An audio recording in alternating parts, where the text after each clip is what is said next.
Student, welcome to my online classes.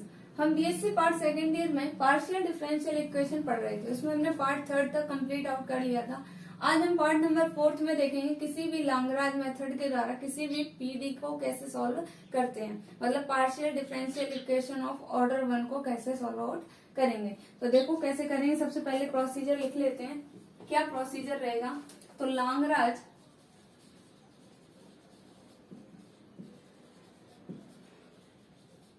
Lagrange method of solving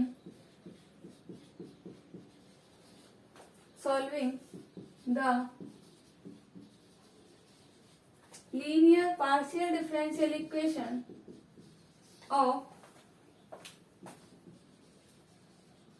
order 1।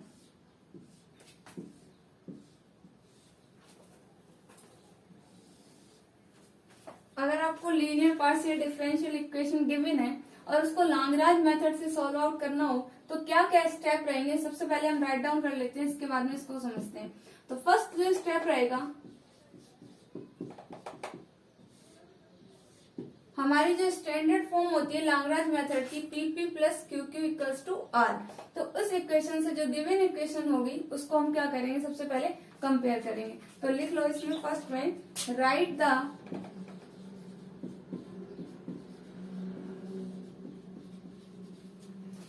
the given equation into standard form। सबसे पहले जो given equation होगी उसको हम standard form में लिख लेंगे। स्टैंडर्ड फॉर्म हमारी क्या होती है? Capital P small P capital Q small Q equals to R. ये हमारी क्या होती है? स्टैंडर्ड फॉर्म होती है। अगर कोई इक्वेशन इस फॉर्म में आपको गिवन नहीं है तो सबसे पहले इसको इस फॉर्म में बनाओगे, उसके बाद में हम इसको आगे सॉल्व आउट करेंगे। तो स्टेप सेकंड लिख लेते हैं। स्टेप सेकंड में जो हमारी वैल्यू आएगी बाय कंपेयरिंग क्वेश्चन में जो गिवन है वो वैल्यू, और साथ में ये जो इक्वेशन है इस इक्वेशन को और उस इक्वेशन को कंपेयर करके P की वैल्यू, Q की वैल्यू और R की वैल्यू फाइंड आउट कर लेंगे। तो now right the value of P, Q, R by comparing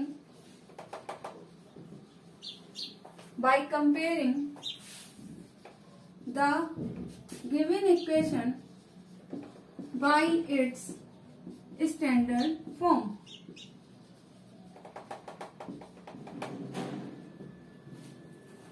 सबसे पहले तो जो हमारी इक्वेशन गिवन है उसको किस फॉर्म में लिखना है? Pp plus qq equals to r, जो कि स्टैंडर्ड फॉर्म है। अब इस स्टैंडर्ड फॉर्म में लिखने के बाद इस इक्वेशन का जो गिवन इक्वेशन है उससे कंपेयर करके पी, क्यू और आर की वैल्यू निकालेंगे। यानी कि P के साथ जो वैल्यू आएगी वो कैपिटल P की, स्मॉल q के साथ जो वैल्यू आएगी वो कैपिटल Q की, और इक्वल्स टू में जो वैल्यू आएगी वो किसकी होगी? हमारी R की होगी। और इसको कंपेयर करने के बाद में P, Q, R की वैल्यू हमें लिखनी है। स्टेप थर्ड में जो लाग्रांज की ऑक्सिलरी इक्वेशन होती है उसको हम राइट डाउन करेंगे। तो नाउ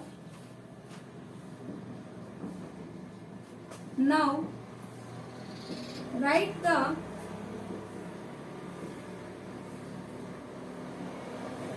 Lagrange auxiliary equation। इस स्टेप के बाद में हमें क्या करना है? Lagrange auxiliary equation write down करना है, और वो क्या होती है हमारी? dx upon p dy upon q और dz अपॉन r। ये हमारी होती है Lagrange auxiliary equation. Step third में हमें इस इक्वेशन को लिखना है, यानी कि dx अपॉन p, यानी p की वैल्यू जो अपनी आएगी वो लिखनी है यहाँ पर। dy अपॉन q का मतलब जो वैल्यू अपनी q की आई है वो लिखनी है। dz अपॉन r, और r क्या है? जो वैल्यू अपनी आई होगी उसको राइट डाउन करना है। इसके बाद में step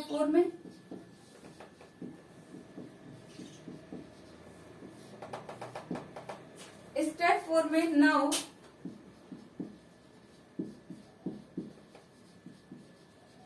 Now find the two independent integration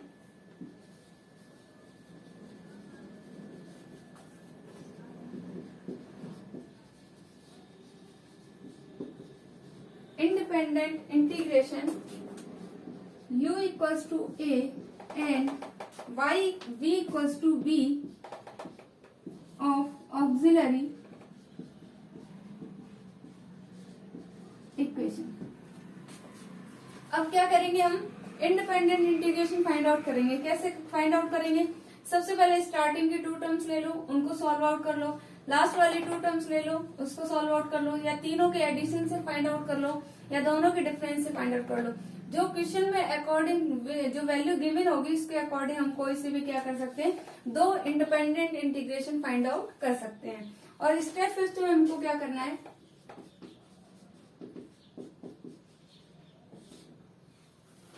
step fifth में नाउ द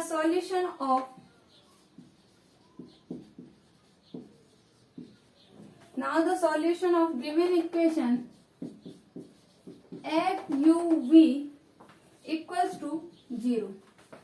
लास्ट में हमें क्या करना है, now the solution of the given equation. इतना प्रोसीजर कंप्लीट करने के बाद में एफ यू वी, मतलब जो दो इंटीग्रेशन फाइंड आउट करें उसको यू और वी की जगह क्या रखना है, वैल्यू रखनी है। तो एफ यू वी उसका क्या हो जाएगा, सॉल्यूशन हो जाएगा। वेयर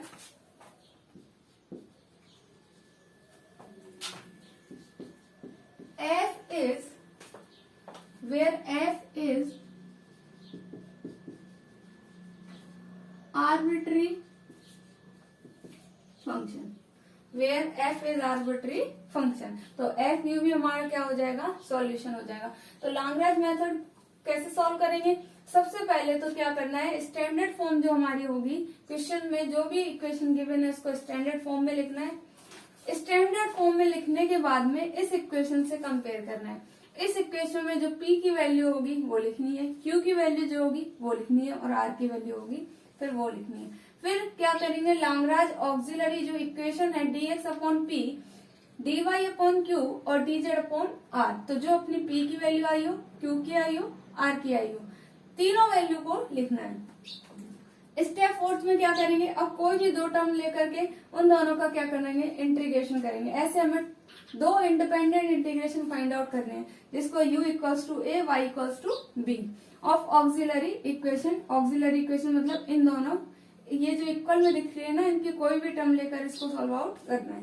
इसके बाद में फिफ्थ स्टेप में जो इसका एफ यू वी की फॉर्म में लिख देंगे वो हमारा क्या हो जाएगा, सॉल्यूशन हो जाएगा। वेयर एफ इज क्या हो जाएगा, आर्बिट्री फंक्शन। एफ क्या हमारा आर्बिट्ररी फंक्शन है। अब इस पर बेस एक एग्जाम्पल देख लेते हैं, एग्जाम्पल नंबर 1।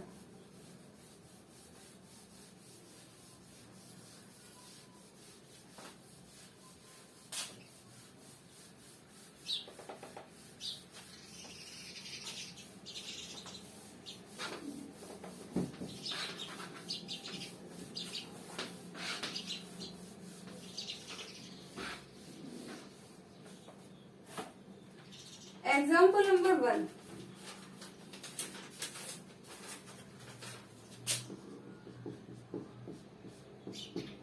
एग्जाम्पल नंबर 1 में आपको इक्वेशन गिवन है, सॉल्व इक्वेशन है आपकी y z p plus z x q equals to x y।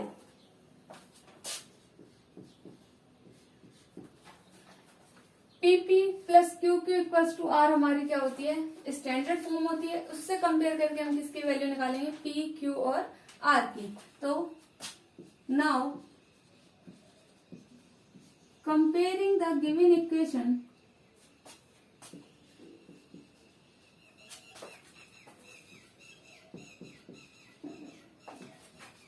Bye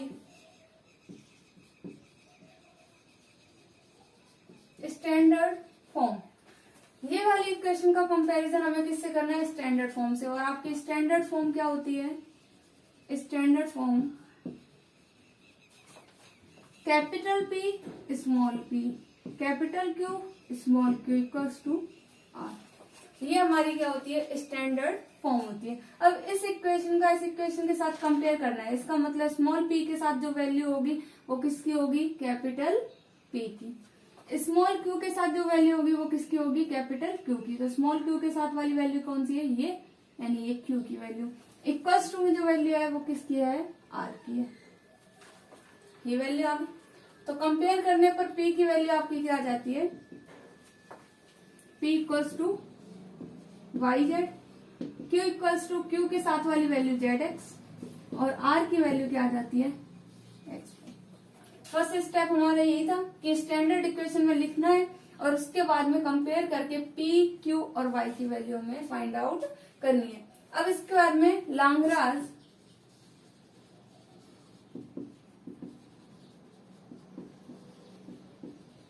auxiliary equation, Lagrange auxiliary equation किस फॉर्म में होती है हमारी, डी एक्स अपॉन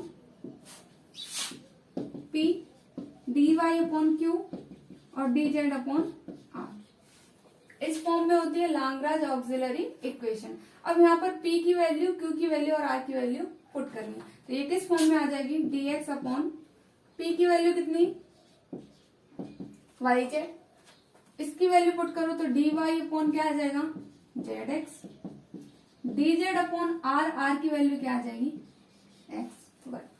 यहाँ तक हमारा कंप्लीट हो गया। हमने क्या क्या किया, सबसे पहले तो इक्वेशन को किस फॉर्म में लिखा, स्टैंडर्ड फॉर्म में। स्टैंडर्ड फॉर्म में लिखने के बाद कंपेयर करके पी क्यू और आर की वैल्यू फाइंड आउट कर ली। तो लाग्रांज ऑक्सिलरी इक्वेशन क्या बन गई, dx upon P dy upon Q dz upon R. तो p की वैल्यू क्या थी आपकी y जेड, q की वैल्यू थी zx और r की वैल्यू क्या थी x y। यहाँ तक लिखने के बाद में आप किसी भी दो टर्म्स को लेकर के इसको सॉल्व आउट करके इंडिपेंडेंट इंटीग्रल फाइंड आउट करेंगे।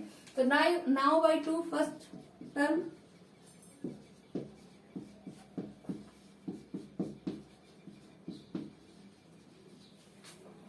फर्स्ट टू टर्म से देखो तो dx upon Y Z equals to dy upon zx, क्या कैंसिल आउट हो रहा है, z। तो इक्वेशन किस फॉर्म में आ गई हमारी, dx upon Y equals to dy upon x। ये क्या हो जाएगा आपका, x dx equals to y dy, और इसका हम क्या कर दें, इंटीग्रेशन। इंटीग्रेशन करेंगे तो वैल्यू आपकी क्या आ जाएगी, X square by two minus Y square by two equals to क्या आ जाएगा, कांस्टेंट c आ जाएगा। इस 2 को इस साइड भेज देंगे तो वैल्यू आपकी क्या बन जाएगी, X square minus Y square equals to 2c, और इसको नया कांस्टेंट क्या बोल देते हैं हम लोग, c1। ये हमारी क्या आ गई, एक इक्वेशन आ गई। मतलब हमने क्या किया, स्टार्टिंग की 2 टर्म्स लेकर के उनको सॉल्व आउट कर लिया और इंटीग्रेशन कर तो वैल्यू क्या आ गई, X square minus Y square equals to c1 आ गई। इसी तरीके से सेम हम dy लास्ट 2 टर्म्स को ले लेते हैं। Now by last 2 terms, last 2 terms से देखेंगे तो dy upon zx equals to dz upon x y, यही टर्म है। x और x कैंसिल हो जाएगा तो ये किस फॉर्म में आ जाएगी, dy upon z equals to dz upon y। इसका मल्टीपल करेंगे तो वैल्यू क्या आ जाएगी आपकी, y dy equals to z dz, और इंटीग्रेशन करके सॉल्व आउट करेंगे तो y square by 2 minus Z square by 2 equals to constant क्या आ जाएगा आपका, कोई भी c। This value implies y square minus Z square equals to क्या आ जाएगा आपका 2c। This value implies y square minus Z square equals to क्या आ जाएगा आपका 2c को न्यू कांस्टेंट क्या बोल देते हैं हम, c2। तो हमने 2 इंडिपेंडेंट इंटीग्रल फाइंड आउट कर लिए। तो लास्ट स्टेप में हमारा सॉल्यूशन क्या होता है, F U V equals to 0, मतलब एक इंटीग्रेशन u एक इंटीग्रेशन v। तो क्या क्या है हमारा सॉल्यूशन, क्या हो जाएगा, एफ u की वैल्यू क्या हो जाएगी, X square minus Y square, और v की वैल्यू क्या हो जाएगी, Y square minus Z square equals to क्या आ गया, 0 आ गया। Where f is the arbitrary function. तो ये हमारा जो हो जाता है, ये क्या हो जाता है, लाग्रांज मेथड के द्वारा इसका सॉल्यूशन हो जाता है। तो इस तरीके से अगर कोई भी इक्वेशन आपको गिवन हो तो उसको लाग्रांज मेथड के द्वारा आप सॉल्व आउट कर सकते हो। इसके आगे के एग्जांपल्स और कुछ मेथड्स इसकी नेक्स्ट वीडियो में देखेंगे।